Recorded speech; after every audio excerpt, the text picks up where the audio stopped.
Hi everyone. उम्मीद है आप सब अच्छे होंगे और आपकी तैयारी भी अच्छी चल रही होगी। आपकी तैयारी को और बूस्ट करने के लिए, आपकी प्रिपरेशन को और अच्छा करने के लिए हम एक और सेशन के साथ आपके सामने हाजिर हैं। और इस सेशन में हम बात करने वाले हैं सबसे पहले तो जैकोबियन पीरियड की। इसके बाद हम इसी में कैरोलिन पीरियड की भी बात करेंगे। और हमने दो पीरियड आज एक साथ इसलिए लिए हैं क्योंकि जैकोबियन पीरियड में भी आप अक्सर उन राइटर्स को देखेंगे जिनको हम पिछले सेशन में एलिजाबेथन एज में पढ़ करके आए हैं। ठीक है, तो ये जो जैकोबियन पीरियड है और कैरोलिन पीरियड है, इसमें आपको जाने माने ऑथर्स मिलने वाले हैं इंग्लिश लिटरेचर के, जिन्होंने इंग्लिश लिटरेचर को नई ऊंचाइयों तक पहुंचाने में बहुत सारे कंट्रीब्यूशन दिए। जिसमें टॉप में अगर आप रखेंगे तो आप क्रिस्टोफर मार्लोव को रख सकते हैं, और उनसे भी ऊपर अगर आपको रखना है तो नन अदर देन आपके दिमाग में नाम आएगा विलियम शेक्सपियर का, जिन्होंने ड्रामा को उसकी पीक पर पहुंचाने में अहम भूमिका निभाई है। तो इससे पहले कि हम इसको शुरू करें, सबसे पहले हम बात कर लेते हैं कि आपकी तैयारी जो आप अगली वाली वैकेंसी के लिए कर रहे हैं, जो कि हमारे सामने आई है कि टीजीटी की वैकेंसीज जो हैं वो हमें 17,740 देखने को मिलने वाली हैं। और जो पीजीटी की वैकेंसी है, टीजीटी की आपको कितनी देखने को मिलेंगी? 17,740। और पीजीटी की जो वैकेंसी आपको देखने को मिलेगी वो मिलने वाली है 2,615 वैकेंसी। ठीक है ना? तो अगर आपने पिछला टीजीटी दिया है और किसी कारण से नहीं हो पाया है तो समय को, टाइम को बिल्कुल वेस्ट मत करिए। अगली वैकेंसी की तैयारी में लग जाइए और अपनी एक सीट बिल्कुल पक्की कर लीजिए। ठीक है, एक और आपके काम की बात बता दें कि अगर आप टीजीटी पीजीटी की पहली बार तैयारी कर रहे हैं या पहले से ही तैयारी करते आ रहे हैं और आपको लगता है कि आपको अभी और अच्छे नोट्स की ज़रूरत है, तो इसके लिए आप हमसे संपर्क कर सकते हैं। अगर आप पीजीटी के नोट्स लेना चाहेंगे तो हम आपको ये 399 में प्रोवाइड करा देंगे। इसमें आपके सभी 17-18 जितने भी ऑथर हैं पीजीटी के वो आपको मिल जाएंगे। लिटरेरी टर्म्स इसमें मिल जाएंगे, फिगर्स ऑफ स्पीच मिल जाएंगी। फिगर्स ऑफ स्पीच के अलावा आपको वोकैब्स भी देखने को मिलेंगी। ठीक है ना? और हिस्ट्री ऑफ इंग्लिश लिटरेचर भी, यानी पूरा फुल्ली कवर्ड आपको आपका सिलेबस मिल जाएगा। और अगर आप टीजीटी के नोट्स लेना चाहते हैं पीडीएफ तो 299 आपको पे करने हैं। ठीक है, इसके अलावा अगर आप टीजीटी पीजीटी में ग्रामर में थोड़ी सी परेशानी को फेस कर रहे हैं तो आपके लिए सोल्यूशन है ओनली 299 रुपये में। आप हमारी पीडीएफ लीजिए और उसको पढ़िए। उसके अलावा जो भी पीडीएफ में हम आपको देंगे उसका पूरा सोल्यूशन फ्री ऑफ कॉस्ट आपको हम अपने इस चैनल पर प्रोवाइड कराएंगे। तो आपसे ये भी रिक्वेस्ट है कि चैनल को सब्सक्राइब कर लीजिए, हमारे साथ जुड़ जाइए। अगर आप पीडीएफ नहीं लेना चाह रहे हैं, मान लीजिए कि कोई इशू है, तो आप क्या करिए कि वीडियोस देखिए, फ्री ऑफ कॉस्ट रहेंगे, और उनसे अपने नोट्स बना लीजिए। ठीक है ना? ये दोनों ऑप्शन हैं आपके पास में। चलिए, तो अब हम शुरू करने वाले हैं Jacobean period. The Jacobean period refers to the reign of king James first. James first के रेन से संबंधित है कौन? Jacobean period. ठीक है, इसका नाम जैकोबियन क्यों है उसका देखिए जवाब आपको आगे मिलेगा। क्योंकि जेम्स को लैटिन भाषा में जैकोबस कहते हैं, इसलिए इस एज या इस पीरियड का नाम जो है वो जैकोबियन पड़ा है। ठीक है, ये ध्यान रखिएगा। It followed the Elizabethan age, यानी ये एलिजाबेथन एज के बाद आता है। And is known for its dark, और ये अपने dark, realistic and intellectual literature के लिए जाना जाता है। Writers explored themes of corruption. जो राइटर्स हैं इस एज से, इस पीरियड से संबंधित, वो भ्रष्टाचार की बात करते हैं, महत्वाकांक्षा की बात करते हैं, बदले की बात करते हैं, और मोरल डिके की भी बात करते हैं, पॉलिटिकल राजनीतिक इंट्रिग की भी बात करते हैं। यानी जो इनकी थीम है उसमें आपको corruption, ambition, revenge, moral decay and political intrigue आपको देखने को मिलता है। ठीक है भाई, चलिए आगे बढ़ेंगे। Summary of the period. Age of transition from Elizabethan optimism to pessimism and realism. ये एज ऑफ ट्रांजिशन भी आप इसको कह सकते हैं, क्योंकि जो एलिजाबेथन पीरियड में आपने ऑप्टिमिज्म, जो आशावाद देखा है, ये उससे उलट पेसिमिज्म की तरफ हमें ले जाता है और रियलिज्म की तरफ हमें ले जाता है।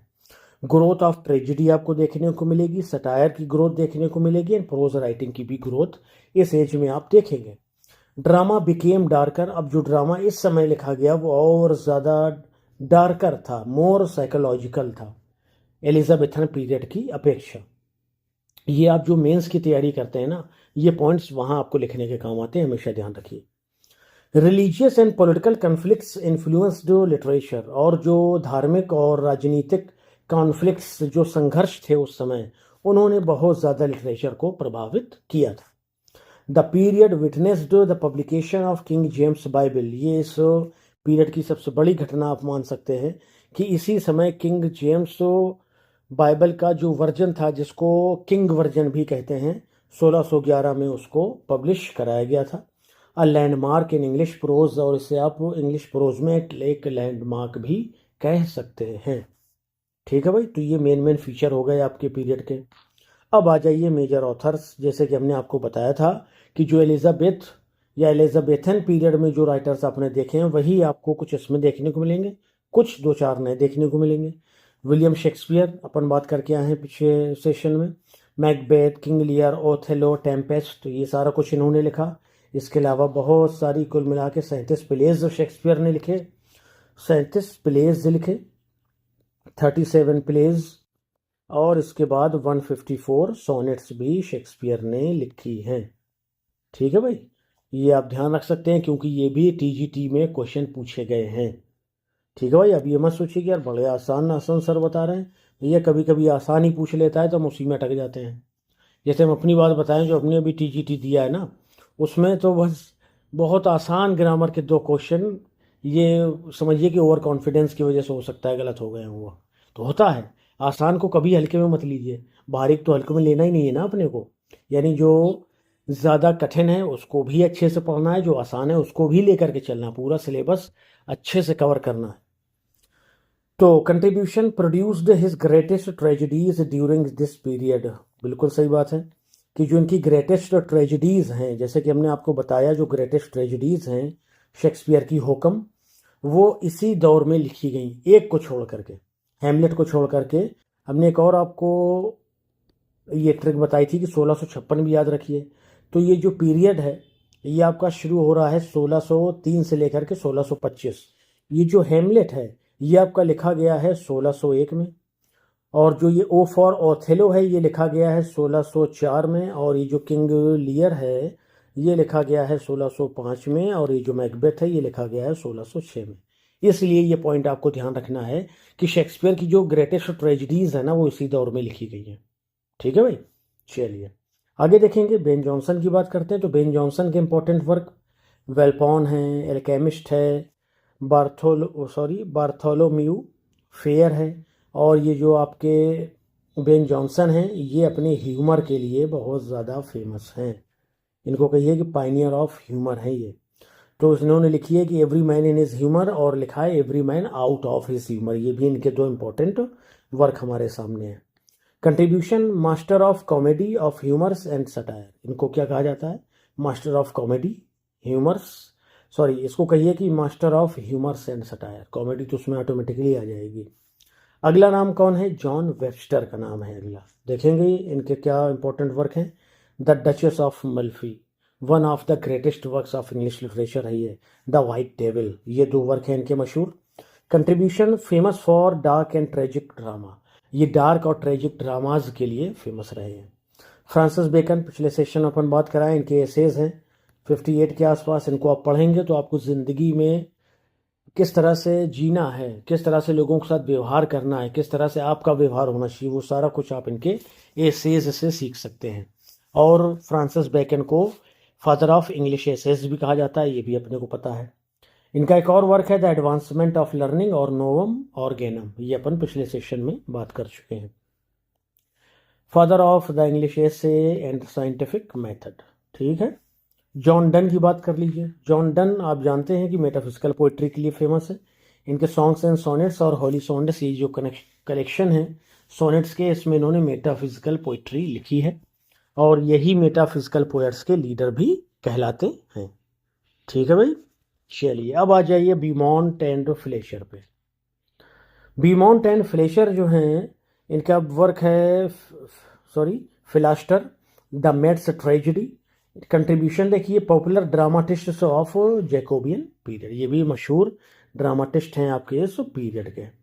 अब आ जाइए कुछ कैरेक्टरिस्टिक्स की बात करेंगे जैकोबियन लिटरेचर की। डार्क एंड सीरियस टोन आपको इस एज में पीरियड में देखने को मिलेगी। इंटरेस्ट एंड रिवेंज ट्रेजिडीज, यहाँ पर आपको रिवेंज ट्रेजिडीज देखने को मिलेंगी। रियलिस्टिक पोर्ट्राइल ऑफ ह्यूमन नेचर, और ह्यूमन नेचर की वास्तविक पोर्ट्राइल को यहाँ पोर्ट्राइल आपको देखने को मिलेगा। Use of satire and irony आपको देखने को मिलेगी। इंटेलेक्चुअल फिलोसॉफिकल थीम्स देखने को मिलेंगी, और राइज ऑफ मेटाफिजिकल पोइट्री भी आपको इस एज में देखने को मिलती है। ठीक है भाई। अब देखिए जितना भी अभी तक अपन ने पढ़ा है इनको हम इन वन लाइनर्स के थ्रू क्या करेंगे, रिवाइज करेंगे। जैसा कि आपको पता है हम अपने हर एक टॉपिक के बाद में अपनी इस पीडीएफ में वन लाइनर फैक्ट्स की भी बात करते हैं। इस एक वजह से भी ये पीडीएफ आपके लिए ज़रूरी हो जाती है कि आपको अगर फटाफट रिवीजन करना है ना तो पूरा टॉपिक मत पढ़िए, डायरेक्ट वन लाइनर में आइए, पूरा रिवीजन कर लीजिए। ठीक है। चलिए जैकोबियन एज, इसको ये जो एज है ये रेन ऑफ किंग जेम्स की एज है, 1603 से 1625 तक थी। The word Jacobean comes from the Latin Jacobus, Jacobus से ये वर्ड आया है जो कि जेम्स का लैटिन वर्जन है। Shakespeare's great tragedies belong mainly to this period, बिल्कुल सही बात है कि शेक्सपियर की जो महान ट्रेजिडीज है वो मुख्यतः इसी पीरियड से ली गई हैं। Ben Jonson is known for the comedy of humours, बिल्कुल सही है कि बेन जॉनसन को कॉमेडी ऑफ ह्यूमर्स के लिए जाना जाता है। John Donne is called the father of metaphysical poetry, और जॉन डन को हम फादर ऑफ मेटाफिजिकल पोएट्री भी कहते हैं। Francis Bacon is known as the father of English essay, Francis Bacon को father of the English essays भी कहा जाता है। अच्छा, द डचेस ऑफ मल्फी, जैसा कि आपको बताइए वन ऑफ द ग्रेटेस्ट कहिए कि वर्क है इंग्लिश लिटरेचर का, किसके द्वारा लिखा गया है, जॉन वेबस्टर के द्वारा। द किंग जेम्स वर्जन यानी बाइबल ये जो है ये आपका 1611 में आई थी। ये लैंडमार्क है इंग्लिश प्रोज में, और ये लैंडमार्क है जैकोबियन पीरियड की भी। जैकोबियन लिटरेचर रिफ्लेक्ट्स पेसिमिज्म, ये आपके एलिजाबेथन एज से बिल्कुल उलट, यानी एलिजाबेथन एज में तो आपको ऑप्टिमिज्म देखने को मिलता है, लेकिन यहाँ पे आप पेसिमिज्म देखेंगे, करप्शन भ्रष्टाचार देखेंगे, और मोरल कॉन्फ्लिक्ट यानी नैतिक संघर्ष भी देखेंगे। The period bridges the Elizabethan and Caroline ages, ये जो पीरियड है ट्रांजिशन पीरियड भी कहते हैं इसको, क्योंकि ये एलिजाबेथन एज को कैरोलिन एज से जा करके मिला देता है। ठीक है भाई, तो ये था हमारा जैकोबियन पीरियड। अब हम आगे बात करने वाले हैं कैरोलिन पीरियड की, जो कि 1625 से 1649 तक रहा है। ठीक है भाई। चलिए, the Caroline period refers to the reign of king Charles first, Charles first जो राजा थे ये उन्हीं के नाम पर इसको कैरोलिन हम कहते हैं। The term Caroline comes from Carolus, और अगर आपके दिमाग में सवाल आ रहा हो कि चार्ल्स और कैरोलिन का क्या संबंध है तो इसको समझ लीजिए। ये जो टर्म कैरोलिन है ना ये कैरोलस से आता है, और ये लैटिन फॉर्म है किसका, चार्ल्स का। ठीक है, जैकोबियन में भी लैटिन फॉर्म यूज किया गया और इसमें भी Latin form. This period witnessed political and religious conflicts between the king and parliament, करें कि ये जो एज है ना इसमें आपको पार्लियामेंट और राजा के बीच में रिलीजियस कॉन्फ्लिक्ट, धार्मिक और राजनीतिक संघर्ष देखने को मिलता है। और यही संघर्ष जो है जब वो अपने क्लाइमेक्स को पहुंचता है तो चार्ल्स फर्स्ट की गर्दन को उड़ा दिया जाता है। कब, 1649 में, बिल्कुल आखिर में। और इसको इनकी गर्दन उड़ाने वाले कौन थे, प्यूरिटन्स थे, या कहिए कि कॉमनवेल्थ गवर्नमेंट जो चाहते थे उसको उसकी तरफदारी करने वाले थे, और उनका जो हेड था वो कौन था, रिचर्ड क्रॉमवेल था। ठीक है, उसकी भी बात करेंगे अपन आगे। Eventually leading to the English civil war, और इसी संघर्ष का नतीजा क्या हुआ कि इंग्लैंड में सिविल वॉर गृह युद्ध छिड़ गया। And the execution of Charles first, और अंततः 1649 में चार्ल्स फर्स्ट को बीहेडेड कर दिया गया। बीहेड मतलब गर्दन उड़ा दी गई।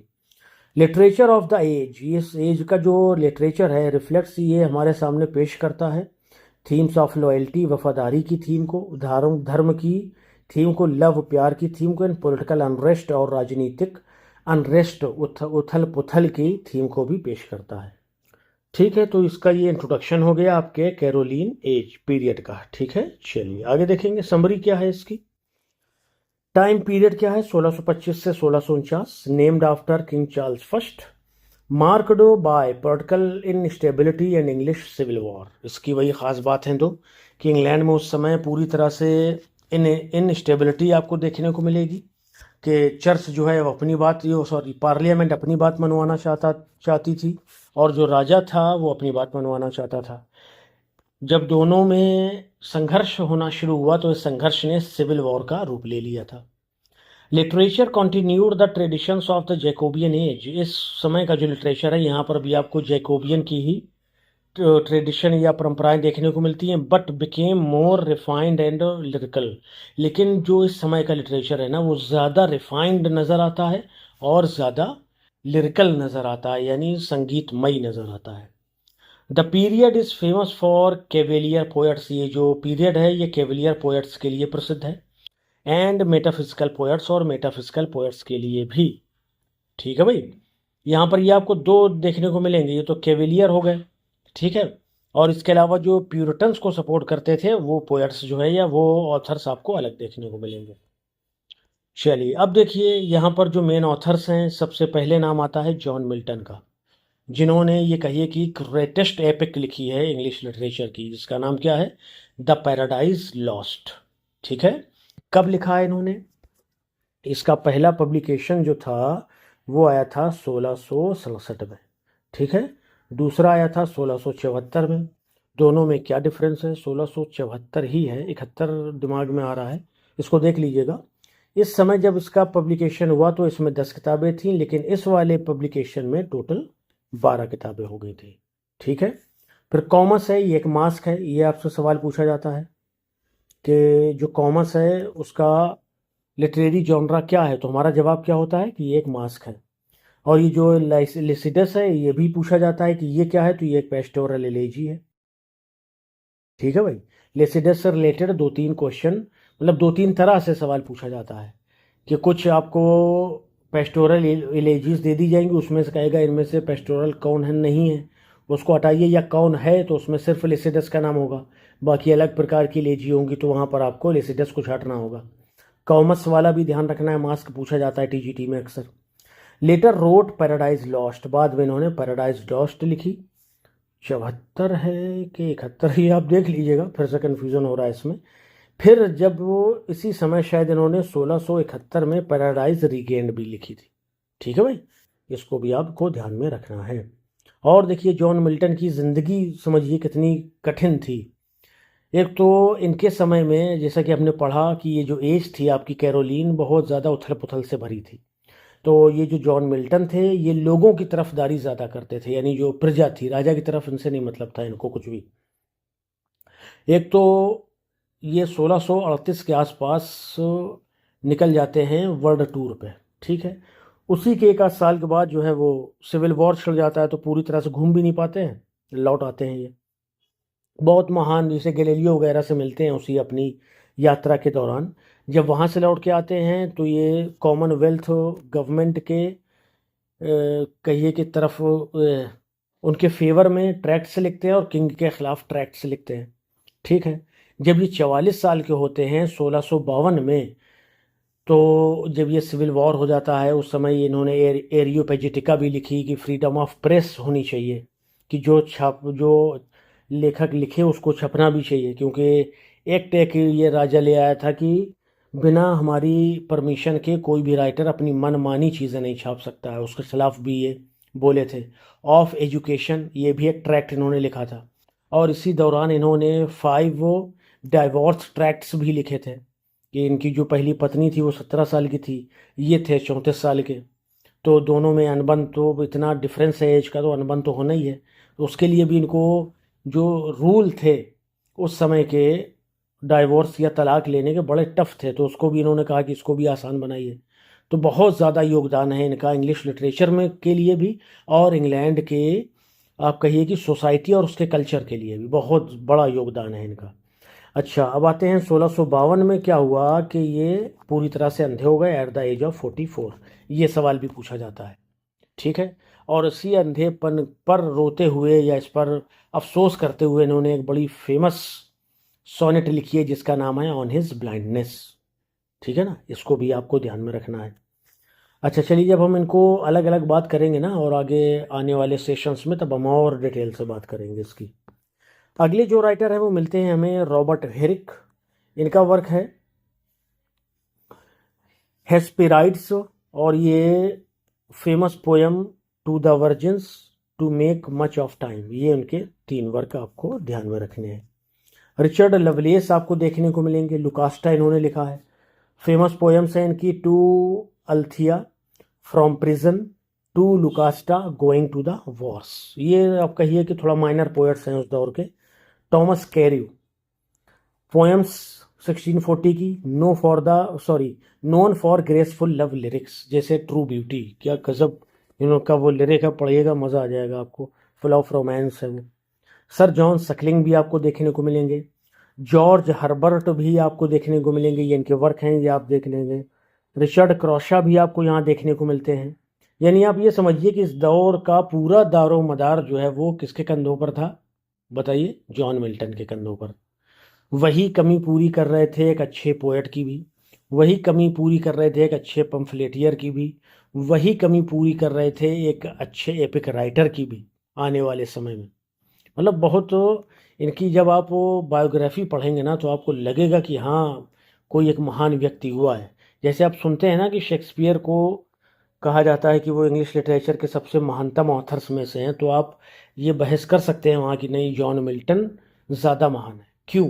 एक ही एग्जाम्पल आपको दिया जाए कि जो एलिजाबेथन एज है वो फुल ऑफ प्रॉस्पेरिटी की एज थी, है ना, हर जगह प्रॉस्पेरिटी दिखेगी, हर जगह आपको जो है गोल्डन एज के असर दिखाई देंगे, चाहे वो लिटरेचर हो या बिजनेस हो या आपका नेशनल प्राइड हो, ये सारा कुछ। लेकिन ये जो एज है ना, ये उथल पुथल से भरी हुई एज थी। यानी जो जॉन मिल्टन का पूरा करियर ना, वो पूरी तरह से उथल पुथल रहा। और दूसरी तरफ आप शेक्सपियर को देखेंगे तो हमेशा उनके सर पर किंग का हाथ बना ही रहा, चाहे वो किंग जेम्स फर्स्ट हो या वो रानी एलिजाबेथ हो। सब ने इनको चाहा, इनको अच्छे से रखा, इनके प्लेज को, इनकी पोएम्स को, इनकी सोनेट्स को बहुत सराहा गया। और ये समझिए कि इनको हाथों हाथ लिया गया था शेक्सपियर को इनकी एज में। लेकिन दूसरी तरफ जॉन मिल्टन है जो राजा के खिलाफ ही बोल पड़े हैं कि नहीं, राजा को कोई दैवीय अधिकार थोड़े प्राप्त है कि जो वो चाहेगा वो नियम बना देगा, पब्लिक के भी तो कुछ अधिकार हैं। एक तरफ इनका कैरियर, इनकी ज़िंदगी है। तो आप दोनों का कंपैरिजन करेंगे ना तो आपको पता चलेगा कि मिल्टन को भी महानतम माना जाना चाहिए। चलिए, अब इसके हम लिटरेरी फीचर्स देख लेते हैं। Growth of cavalier poetry, elegant, courtly and lyrical. Cavalier poetry का मतलब है कि वो पोइट्री जो राजाओं के लिए, रानियों के लिए, राजकुमारों को और राजकुमारियों को खुश करने के लिए पोएट्स लिखते थे, और जो राजा के फेवर में थे उनको केविलियर पोएट्स कहा जाता था। कॉन्टिन्यूएशन ऑफ मेटाफिजिकल पोइट्री, यहाँ पर आपको मेटाफिजिकल पोइट्री का कंटिन्यूएशन देखने को मिलेगा with intellectual wit and conceits. Intellectual wit और कंसीट के साथ में, ये कंसीट ही सबसे बड़ी विशेषता है मेटाफिजिकल पोइट्री की। और ये कंसीट क्या है, फार फेचेड कंपेरिजन होता है कि जो दो चीज़ों के बीच में किया जाता है। जैसे इसके लिए आप एग्जाम्पल ध्यान रखिए कि जॉन डन ने 2 लवर्स के लिए कंपास का एग्जाम्पल दिया है कि ये जो लवर्स हैं ये कंपास के 2 पैरों की तरह हैं, ठीक है ना। तो इसी तरह की ये कंपेरिजन, आप मेटाफिजिकल पोइट्री की ख़ास बात आपसे जब भी पूछी जाए तो आपको कंसीट वर्ड ज़रूर ध्यान रखना है। थीम्स ऑफ लव आपको इस एज पीरियड में देखने को मिलेंगी। ऑनर की थीम, लॉयल्टी की, रिलीजन की और मॉर्टेलिटी की भी थीम देखने को मिलेगी। Influence of political and religious conflicts on literature, और लिटरेचर पर आपको राजनीतिक और धार्मिक संघर्ष का प्रभाव भी देखने को मिलेगा। और जॉन मिल्टन को आप पढ़ेंगे तो बिल्कुल क्लियरली सब आपके सामने चीज़ें आ जाएंगी।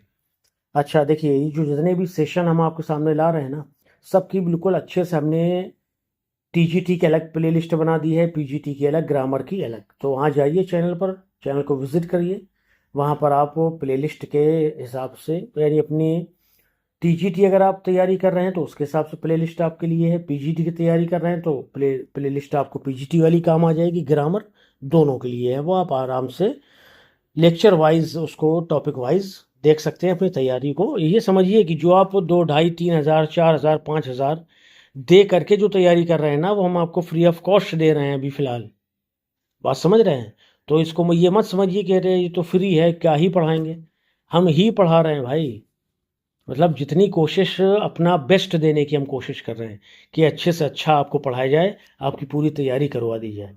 तो इस धोखे में मत रहिएगा कि ये तो फ्री वाले तो ऐसे ही होते हैं। तो हमने थोड़ा सा आप जब हमारे चैनल पर विजिट करेंगे ना, जब आप कंटेंट देखेंगे और जिस तरह से हम आपको चीज़ें समझा रहे हैं उसको देखेंगे तो आपको फ़र्क नज़र आएगा। ठीक है भाई। चलिए अब हमारे वन लाइनर फैक्ट्स आ गए, तुरंत इसको हम रिवाइज करेंगे। Caroline period, reign of Charles 1625 से 1649 तक, चार्ल्स फर्स्ट का दौर है। The word Caroline comes from Latin name Carolus, ठीक है। The English civil war occurred during this period, बिल्कुल सही है। 1642 से लेकर के 1649 तक सिविल वॉर चला। सिविल वॉर का अंजाम क्या हुआ? चार्ल्स फर्स्ट की गर्दन उड़ा दी गई और कॉमनवेल्थ की सरकार गवर्नमेंट बन गई, जो कि 1660 तक रही। Robert Herrick is known as the leading cavalier poet, ठीक है। George Herbert and Richard Crashaw were important metaphysical poet. George Herbert हैं, रिचर्ड क्रॉशा हैं, जॉर्डन है, जॉर्डन लीडर हो गए, ये उनके नीचे वाले लोग हो गए। मिल्टन से लाइसिडस, जो मिल्टन की लाइसिडस है, is one of the greatest pastoral elegies in English literature. वही बात आ गई ना, इसीलिए इससे सवाल पूछे जाते हैं, क्योंकि जो लाइसिडस है ये इंग्लिश लिटरेचर की महानतम पेस्टोरल एलेजीज में से एक है। ये इन्होंने अपने दोस्त एडवर्ड किंग की मृत्यु पर लिखी थी 1637 में, ठीक है। ये क्वेश्चन का आंसर और मिल गया आपको। The period ended with the execution of Charles first in 1649। इस पीरियड का जो अंत है ना, वो चार्ल्स फर्स्ट के बिहेडेड होने के साथ ही होता है, जो कि 1649 में हुआ। क्विक मेमोरी ट्रिक्स भी देख लीजिए। कैरोलिन एज में Charles first, cavaliers, civil war और मेटाफिजिकल पोइट्री, ये सारा कुछ आप पढ़ते हैं, ये सारा कुछ आपको ध्यान रखना है। अगले सेशन में हम कॉमनवेल्थ की बात करेंगे, ठीक है भाई। उम्मीद है सेशन आपको पसंद आया होगा। अगर सेशन पसंद आया तो लाइक शेयर करिए, सब्सक्राइब भी करिए, जल्दी जल्दी चैनल को ग्रो कराइए, तब तो थोड़ा और मेहनत करने में मज़ा आएगा, ठीक है भाई। चलिए, और अगर आपको पीडीएफ चाहिए, अच्छा आपको पूरी बात नहीं बताई गई है, पीडीएफ के लिए आपको 9838818140 पर मैसेज कर देना है कि हमें सर पीडीएफ चाहिए। अपना कोर्स का नाम बता दीजिए, अपना बता दीजिए, चाहे तो ज़िले का नाम बता दीजिए। हम आपको यहाँ से क्यूआर सेंड करेंगे, आप जैसे ही पेमेंट करेंगे अगले ही मिनट आपके पास पीडीएफ पहुँच जाएगी, ठीक। एक तो बात ये, दूसरी बात ये कि अगर किसी भी तरह की परेशानी आपको तैयारी करने में आ रही है, टीजीटी में, पीजीटी में, लिटरेचर में या ग्रामर में, तो आप हमसे यहाँ पर व्हाट्सएप में भी बात कर सकते हैं और टेलीग्राम चैनल पर भी आप हमसे जुड़ सकते हैं, जिसका लिंक आपको हम इस वीडियो के डिस्क्रिप्शन में दे देंगे। सभी वीडियोस के डिस्क्रिप्शन में आपको मिल जाएगा। टेलीग्राम चैनल ज्वाइन कर लीजिए, जो भी आपकी परेशानी है उसको बताइए, उसको सॉल्व करने की हम पूरी कोशिश करेंगे, ठीक है भाई। चलिए, तैयारी में लगे रहिए और हमारे साथ जुड़ते भी रहिए, लोगों को जोड़ते भी रहिए।